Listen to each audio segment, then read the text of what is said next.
hepinizin önünde tekrar bir önceki dönem birlikte görev yaptığım bütün arkadaşlara çok teşekkür ediyorum. Gerçekten çok büyük emeklerle, çok büyük zamanlarla, ciddi anlamda maddi manevi fedakarlıklarla çalıştılar. Kendilerine çok teşekkür ediyorum. Sağ olsun, var olsunlar.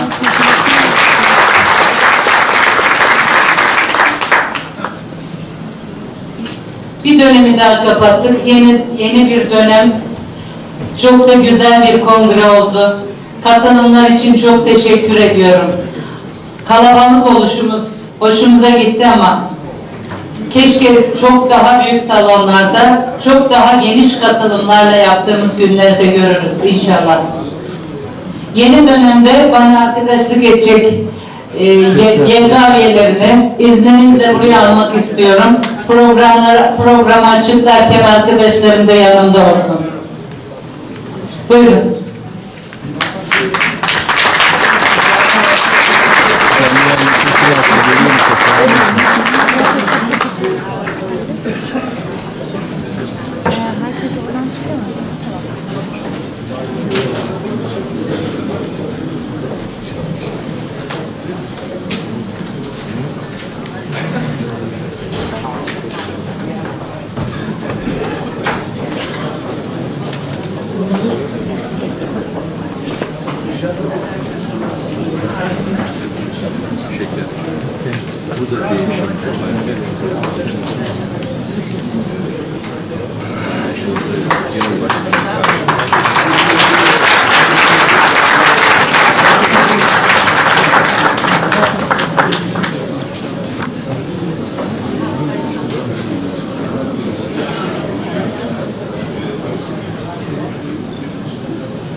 Yeni dönemde böyle bir grupla yola çıkıyoruz. Hepinizi tekrar saygıyla selamlıyorum. Mümkün olduğunca kısa tutmaya çalıştım ama hedeflerimiz çok uzun, çok yüksek. O yüzden ne kadar kısaltabildim bilmiyorum. Toplumumuzun örgütlü mücadele geleneğinin günümüzdeki en önemli temsilcisi olan Kafkas Dernekleri Federasyonu'nun 9. Genel Kurulu'na tekrar hoş geldiniz diye başlıyorum. Geçmişimizin muhasebesini, geleceğimizin planlamasını yapmak ve bu anlamda görev ve sorumluluk alacak kadroları belirlemek için bir araya gelmiş bulunuyoruz. Konuyu çok dağıtmadan kağıt üzerinde kalabilmek için okuyacağım. Kafvet dünyada en fazla Çerkez'in yaşadığı Türkiye'de sorun ve taleplerimizin ana muhatabı konumundadır. Ve bu konumu güçlendirerek devam etmektedir. Derneklerimizden ve toplumumuzdan aldığımız demokratik güç ve yetkiyle bu sorumluluğu bugüne kadar getirmeye çalıştık. Kafvet'in gerek ana vatanda gerek uluslararası alanda en önemli muhataplar arasında yer aldığı tartışılmaz bir gerçektir. Mutlaka eksiklerimiz, hatalarımız ve gönlümüzden geçtiği şekilde hayata geçiremediğimiz işlemlerimiz de olmuştur. Eleştiri ve öz eleştiriye daima açığız. Eleştirilerin fikirleri olgunlaştırdığı bir gerçektir. Dil, kimlik ve haklarımıza ilişkin ciddi sorunlarla karşı karşıya olan toplumumuzun ihtiyaç duyduğu olanakları sağlayabilmek için Kafvet'i her anlamda güçlendirmek zorundayız. Bunun da yolu tüm toplumun sahiplenmesinden geçecektir. Örgütlerimizi güçlendirirken örgütlülük düzeyini ve bilincini de yükseltmeliyiz. Demokratik örgütlülük içerisinde karar ve istişare mekanizmalarımız işlemektedir. Bu mekanizmaların en önemlisi genel kurulumuzdur. Peki biz neden aday olduk? Yönetimdeki arkadaşlarımla birlikte ana vatan ve diaspora ilişkilerinde gençlerimiz, kadınlarımızın sisteme dahil olması konularında başlattığımız projeleri hayata geçirmek için aday olduk. Mazeretleri nedeniyle ayrılan arkadaşlarımızın yerine yeni arkadaşları dahil ederek başladığımız yola devam etmek için karşınızdayız. toplumsal örgütlülüğümüzün yaklaşık 40 yıldır parçası olduk ve pek çok dönemde aktif bir şekilde çeşitli kademelerde hizmet ettim. 2011 yılından beri Kaffet, Adigey ve Kıyı Boyu Şapsı Bölgesi Çalışma Masası'nda görev yaptım. Bu süreçte çeşitli ziyaretler ve temaslar ile bugün kurduğumuz ilişkilerin temellerini arkadaşlarımızla birlikte atmıştık. Adigey Devlet Başkanı Kumpul Murat'ın resmi Türkiye ziyareti bu çalışmaların sonuçlarından birisidir. Yine aynı dönemde Açlık Kulevi'ndeki Varşa Ruslan'ı evinde ziyaret ederek destek ve dayanışma mesajlarımızı kendilerine ilettik. Adigey ve Kabırdi bölgesinde tiyatro yapan çocuk gruplarını destekledik ve onları Türkiye'deki kardeşleriyle buluşturduk. Bu dönemde yönetim kurulu üyesi ve genel başkan yardımcısı olarak başlamıştım.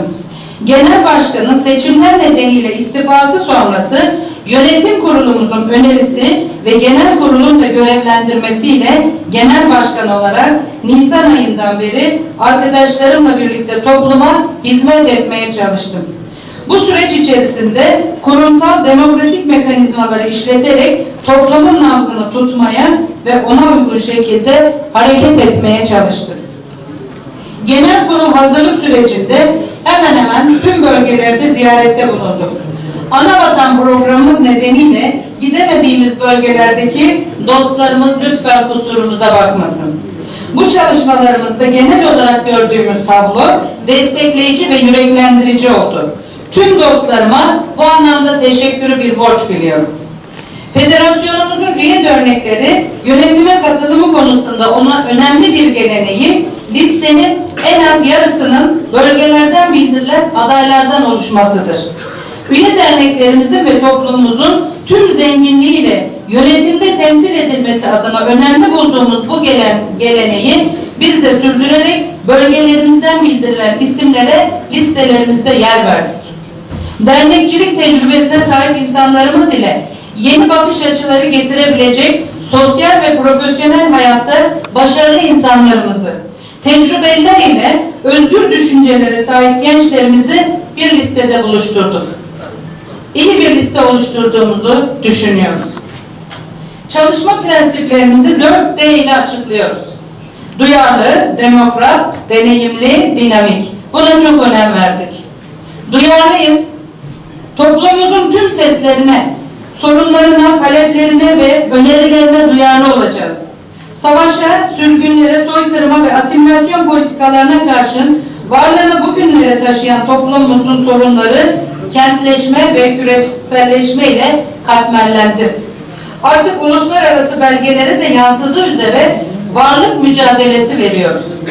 Böyle bir ortamda hem umutların bağlandığı hem de aynı nedenle eleştirilerin de odağı olan bir kurum haline geldi Kaffet. Eleştiri ve önerileri yetkili kurumlarımızda değerlendirerek çalışma planlarımıza yansıtacağız ve imkanlarımız ölçüsünde hayata geçireceğiz. Kaffet bölge teşkilatlarını tekrar aktive etmek için adımlar atacağız. Koordinatör dernekler bölgelerin seçtiği bölgesel ortak etkinliklerin ve seri etkinliklerin yapılacağı bir yapıyla hayata geçireceğiz. Bölgelerimiz ile yönetim kurulu arasında etkili iletişim kanalları oluşturarak sorun ve talepleri gecikmeksizin halletmeye, yanıtlamaya çalışacağız. Yürürlükte olan tüzüğümüzün günümüz toplumsal ihtiyaçlarına uygun olarak düzenlenmesi için oluşturduğumuz tüzük komisyonunun çalışmalarını hızlandırarak en kısa sürede bir tüzük çalıştayı düzenleyeceğiz. Tartışma süreçleri ve çalışmalar gerekli olgunluğa ulaştığında ise olağanüstü tüzük kongresi düzenleyeceğiz. Az önce böyle bir öneri gelmişti. Bu zaten bizim planlarımızın içinde var. Hatta bunun bir başlangıcı da yapıldı.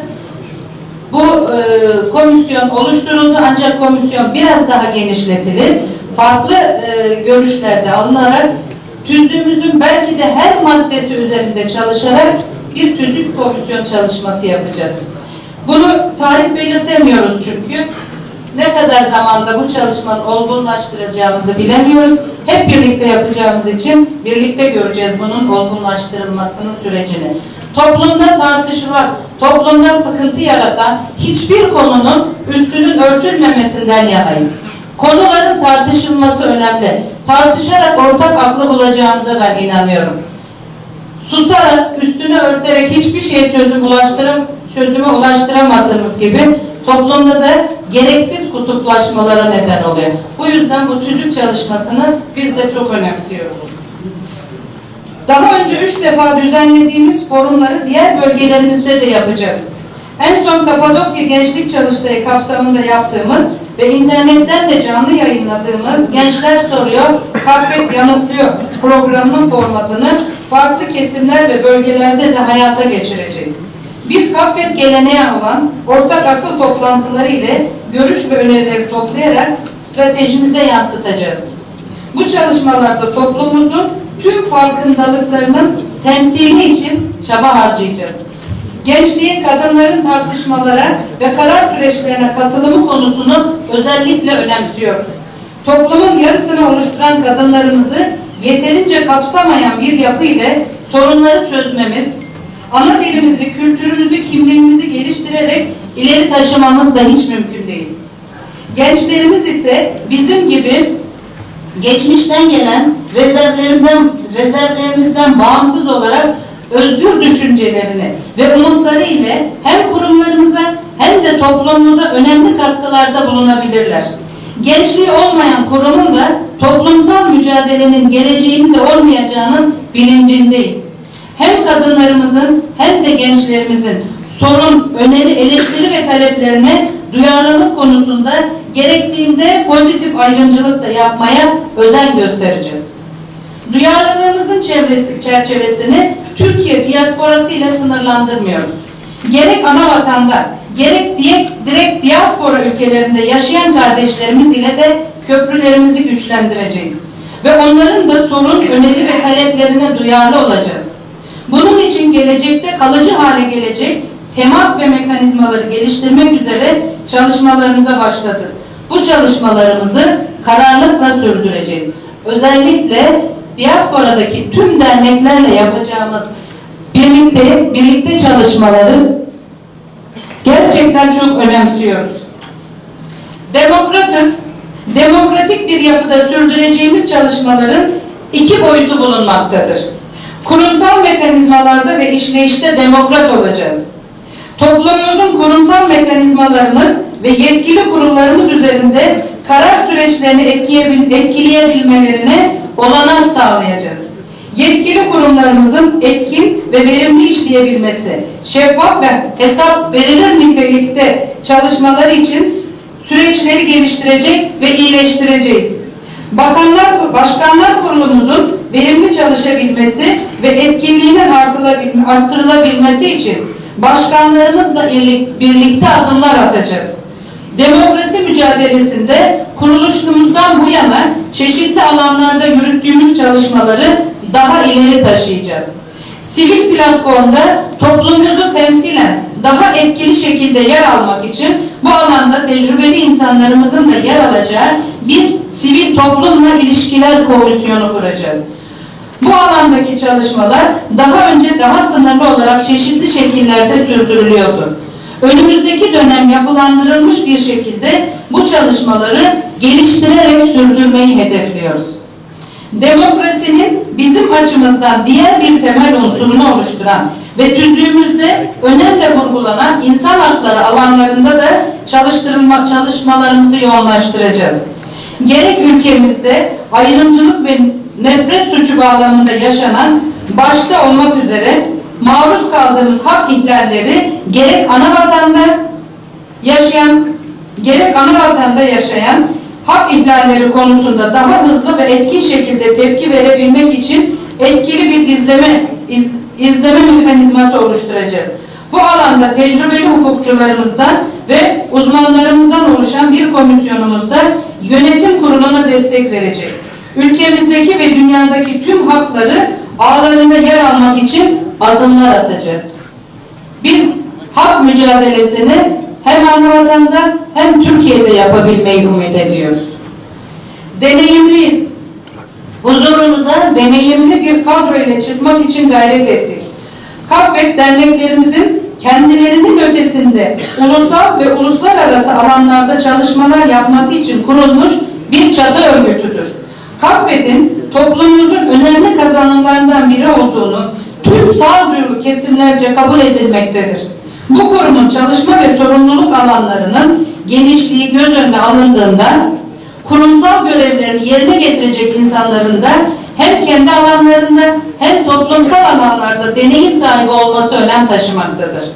Sorunlarımızı ve taleplerimizi bilen, kurumlarımızın geçmişinden kopmayan, kurumlarımızı bugünlere getiren, emeğe saygı duyan, kazanımlarımızı koruyacak ve daha ileriye taşıyacak kapasitede kadrolara ihtiyacımız var. Buna inancımız da çok yüksek. Burada şunu da önemli vurgulamak istiyorum. 29 kişi asıl ve yedek birlikte çalışıyoruz. Ancak her alanda deneyimli olmamız mümkün değil. Biz yatay bir örgütlenme modeli içerisinde tüm toplumun dayanışma ve karar alma süreçlerini etkin katılımı ve birikimin yansıtılmasına önem veriyoruz. Kuracağımız, adlarını okuyacağımız komisyonla katkı verebilecek dernek temsilcilerimizi ve bireylerimizi davet edeceğiz. Az önce komisyon kurabilmek ve komisyonlarda çalışabilmek için sizden onay aldık, teşekkür ediyoruz. Kurmayı düşündüğümüz komisyonlar, Hukuk ve İnsan Hakları Komisyonu, Siyaset ve Yerel Yönetimler Komisyonu, Dijital Çerkez Numune Mektebi Komisyonu, Yayın Komisyonu, Ana Dil Komisyonu, Kültür Sanat Edebiyat Komisyonu, 1864 Lobi Komisyonu, Yüksek Lisans ve Doktora Bursları Komisyonu, Dönüş ve Anavatan'da İlişkiler Komisyonu, Proje ve Kaynak Geliştirimi Komisyonu ve uluslararası müsabakaları da kapsayacak Spor Komisyonu.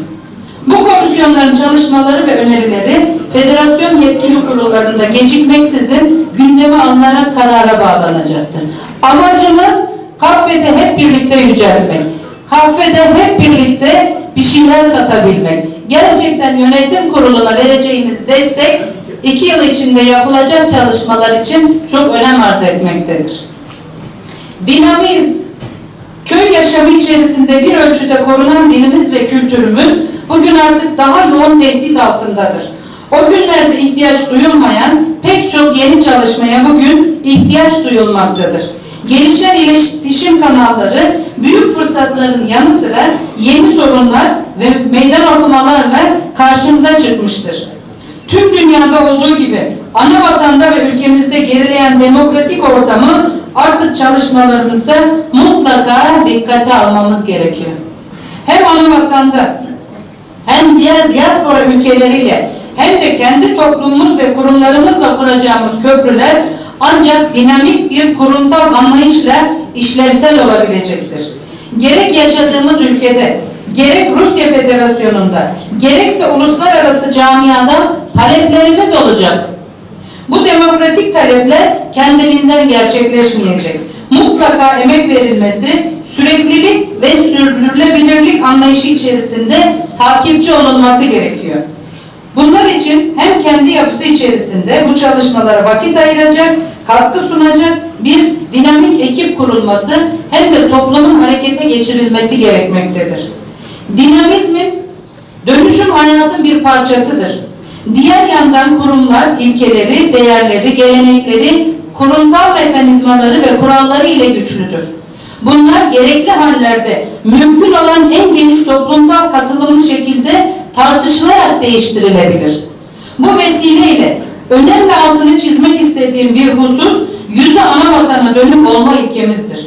Bizim derneklerimiz ve sonrasında kurulan KAF ve çatı kurumlarımız bu konuda zaman zaman acımasızca eleştirilmiş olmasına rağmen asla taviz vermemiş ve geri adım atmamıştır. Daima ana vatan ile, ana vatanın kurumları ile, ana vatanda yaşayan insanlarımız ile ilişkileri geliştirmeyi ana çalışma alanı olarak benimsemişizdir. Ana vatan ile bütünleşmek o açıdan bizim de temel sloganımızdır. Diasporada ne kadar birleşirsek birleşelim. Ana vatan ile bütünleşmeden varlığımızı, dilimizi, kültürümüzü, sanatımızı, edebiyatımızı, kimliğimizi koruyup geliştirmemiz mümkün değil. Biz bir sivil toplum kuruluşu olarak vatanımızın tüm kesimlerine kesimleri ve tüm sivil yapıları ile de ilişki içerisinde olmalıyız. Bunu kurumsal karar mekanizmalarımız ile gerekli incelemeleri yaparak yürüttüğümüz için zaman zaman yetersiz kalmakla ve geç kalmakla da eleştiriliyoruz. Haklı olan ilişkilere ilişkin kurumsal yapımızı geliştirmeliyiz. Ancak kurumsal sorumluluğun da bireysel tepkilere benzer tepkiler vermesinin olanaklı kılınmadığını da anlamamız gerekiyor. Geçmişe kıyasla anavatan kurumları ile önemli ilişkiler geliştirdik. Aliye Cumhuriyeti ve Devlet Başkanı Sayın Kumpul Murat ile geliştirdiğimiz ilişkileri diğer cumhuriyetlerimizle de kurabilmek üzere çalışmalara başladık. Genel kurulun hemen öncesinde 3 cumhuriyetimizi ziyaret ederek ilk adımları attık. Bugün onayınızı alırsak kaldığımız yerden hiç gecikmeksizin bu çalışmalarımıza devam edeceğiz. Türkiye ve Rusya Federasyonu arasında gelişen ilişkiler ve artan diyalog ile bizim için de bir fırsat oldu. Bu tür fırsatları en iyi şekilde değerlendirecek diplomatik yaklaşımı ve kurumsal kapasiteyi de federasyonumuzda geliştirmek durumundayız. Yönetime talip olduğumuz kadromuzla üye derneklerimiz ve toplumumuzun desteğiyle günümüz iletişim teknolojilerinden ve diğer imkanlardan yararlanarak çeşitli projeleri hayata geçireceğiz. Bu projelerimizle ilgili ufak broşürlerle sizlerle paylaşmıştım. Çok zamanınızı almadan çok kısa geçmek istiyorum. Dijital Çerkez Numune Mektebi.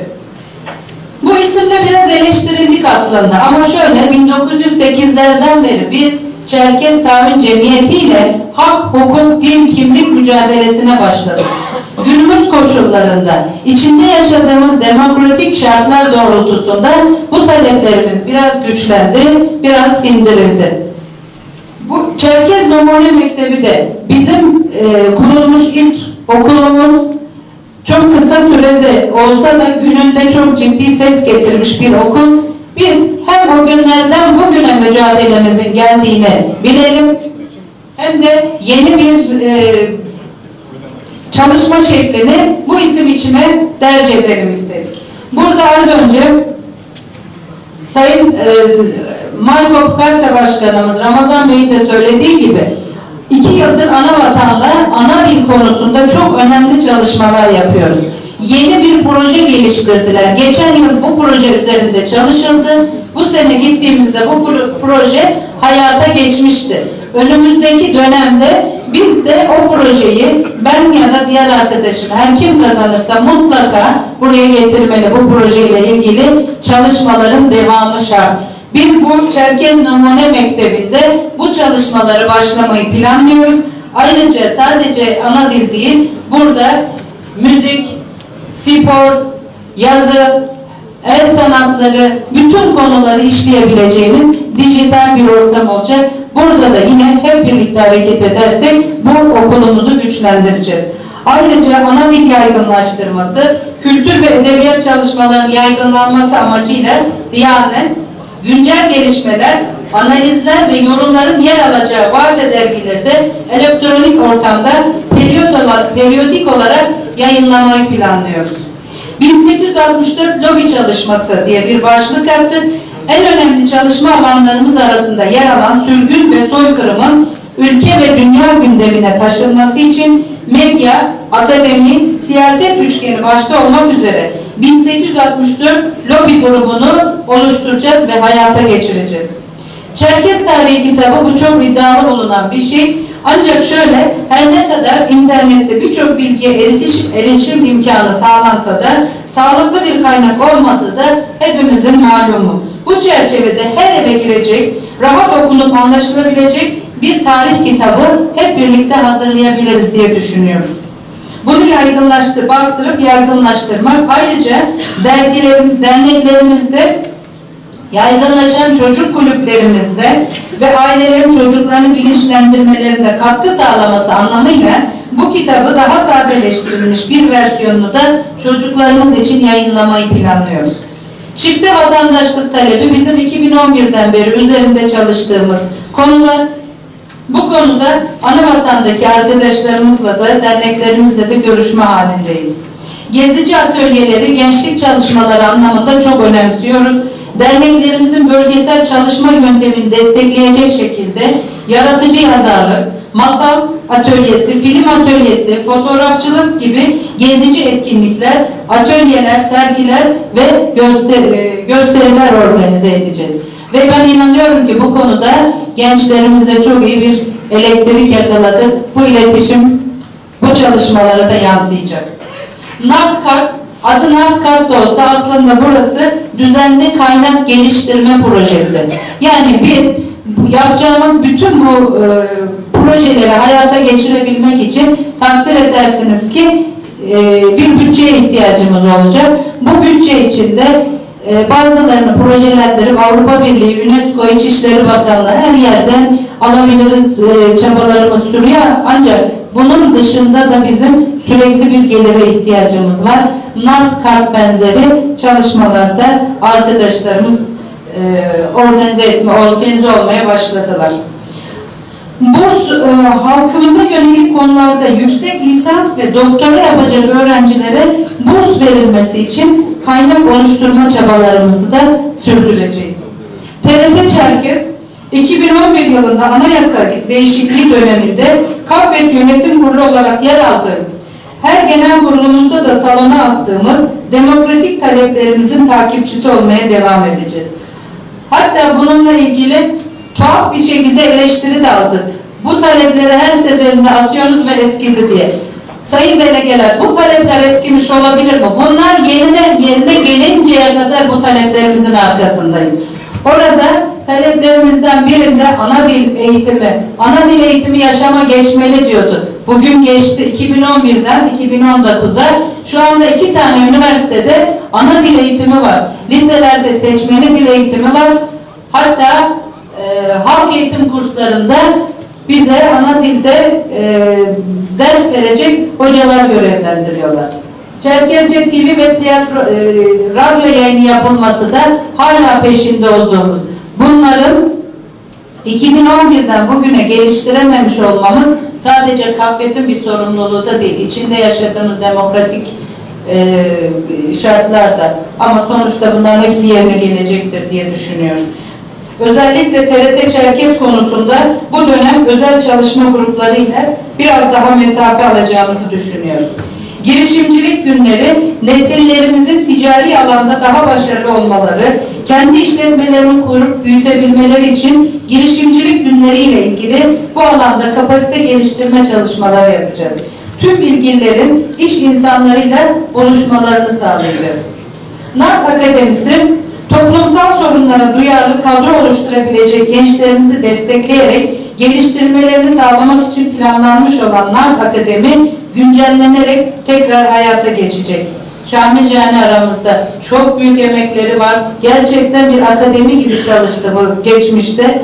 Derler ki geçmişte yararlı olduysa neden bitti? Bugün nasıl tekrar gündeme taşıyacaksınız? Bu konularda bilgilenmemiz gerekiyor. NART Akademi gerçek bir akademi gibi çalıştı. Çok büyük emekler oldu ama ekonomik nedenlerle son vermek zorunda kaldı KAFET. Büyük çabalar var ve ben biliyorum ki Sayın Şamil Cani'nin o günlerdeki çalışmaları takdire şayandır. Buradan kendisine hepimizin huzurunda çok teşekkür ediyorum. Gençlik ve kadın katılımı, kadın ve gençlerin karar alma süreçlerinde yer alması için idari tedbirler dahil yeni mekanizmalar geliştireceğiz. Mevlana gibi programlar aracılığıyla diaspora ve ana vatandaki üniversitelerle görüşerek Work and Travel gibi programları tasarlayacağız. Gençlerimiz Kapadokya'da bize çok güzel öneriler getirdi. Getirdikleri önerileri ana vatanda gittiğimiz yerlerde görüştük. Karşılıklı projeler oluşturabileceğimizi de gördük. Bu sadece Mevlana programları değil, sadece 2 üniversite değil, Samsun 19 Mayıs Üniversitesi gibi, Çorum Üniversitesi gibi, TOP gibi diğer üniversitelerle de görüştük. Bunlarla bu yeni yönetimde bu üniversitelerle de öğrenci değişimleri, öğrenci iletişimlerini geliştirebileceğimizi ümit ediyoruz. Ana vatana dönüş çalışmalarını koordine edecek Bu alanda sorunların çözümü, toplumsal bilincin artırılması ve süreçlerin takibi içinde bir komisyon oluşturacağız. Ortak akıl toplantısı, geçmişte de yapılmıştı benzer ortak akıl toplantıları ama bizim çalışma planlarımız, madem bu kadar komisyonlarla, madem hep birlikte yapalım diye düşünüyoruz, o halde ortak akıl toplantılarına çok önem vermemiz gerekiyor. Bunları rutine döndürüp, siyasetçilerle, akademisyenlerle, yazarlarla, çizerlerle, ayrıca kendi üyelerimizle, delegelerimizle, dernek başkanlarımızla her konuda ortak akıl geliştirmek durumundayız. Bütün bu projelerimizin hayata geçmesi konusunda ekip arkadaşlarımızla gereken gayreti göstereceğiz. Yazarlar, sanatçılar, akademisyenler, siyasetçiler, iş insanlarından destek alacağız. Sivil toplum kuruluşları, üniversiteler, yerel yönetimler, kimliğimize ve taleplerimize duyarlı siyasi parti ve kamu kuruluşları, büyükelçilik, konsolosluklar ile mevcut ilişkilerimizi güçlendireceğiz. Delegelerimizin tercihi bizden yana olursa, derneklerimizin ve toplumumuzun da yanında olacağımıza inanıyoruz. Bugün benzer şekilde bir listeyle yönetime talip olan Sayın Mutlu Akkaya'ya ve listesinde yer alan her biri akrabamız, kardeşimiz olan arkadaşlara da aldıkları inisiyatif ile kuruma sahip çıkmaları, daha ileri taşımak için fikirlerini ve programlarını bizimle paylaşmaları nedeniyle teşekkür ediyoruz. Topluma bir enerji kattı, topluma bir seviye kattı. Buradan diğer arkadaşıma da teşekkür ediyorum.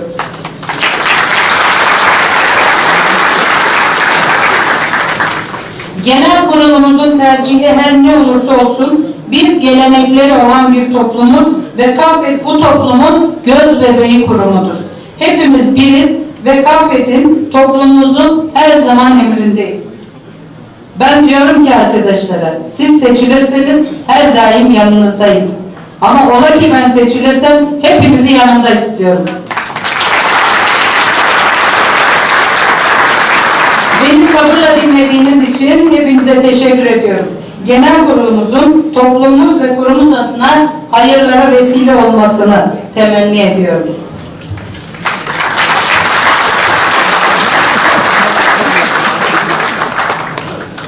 Çok teşekkür ediyoruz sunumunuz için. Evet.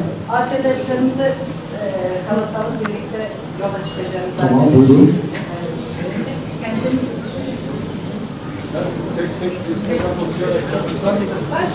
Yani isteden okursanız zaten arkadaşları... Yönetim kurulu üyelerimiz diyeyim şöyle. Evet. Adnan Aslan, Ali Can, Bahattin Çalışkan, Ersin Özden. Bir yere...